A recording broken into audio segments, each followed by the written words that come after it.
প্রশ্ন হচ্ছে তাশাহুদে আঙ্গুল নাড়ানোর নিয়ম কি? একবার উঠাতে হবে নাকি উঠিয়ে রাখতে হবে?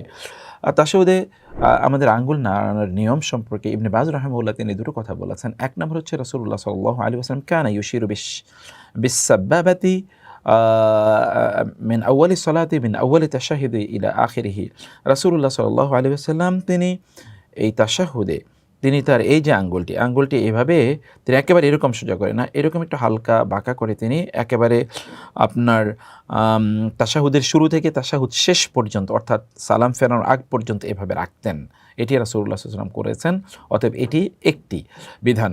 এবং ২ নম্বর বিধান হচ্ছে রাসূলুল্লাহ সাল্লাল্লাহু আলাইহি ওয়াসাল্লাম তিনি মাঝে মাঝেই আঙ্গুলটি নাড়াতেন। এটিও হাদিস দ্বারা প্রমাণিত এবং এটির ব্যাপারে কেউ বলেছেন এই যে নাড়ানো, এই নাড়ানোটা কখন তিনি নাড়াবেন? একেবারে এরকম জোরে জোরে এরকম না, হালকা করে মৃদু মন্দভাবে তিনি নাড়াবেন, সফটলি তিনি নাড়াবেন। এই নাড়ানোটা কখন?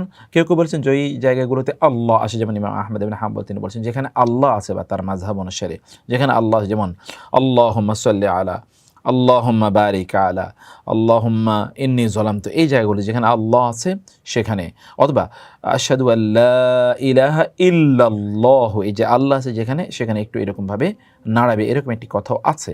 আর ৩ নম্বর যেটি তা হলো যে যেখানে আমরা দোয়া করি, দোয়ার জায়গাগুলোতে এটি আমরা করব।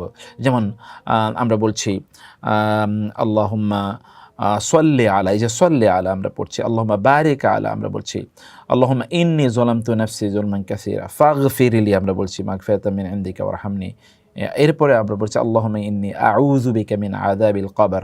এই যে আমরা দোয়া যে জায়গাগুলোতে করছি এই জায়গাগুলোতে আঙ্গুলটি এরকম নাড়ানো যাবে। এই ৩টি মতই রয়েছে।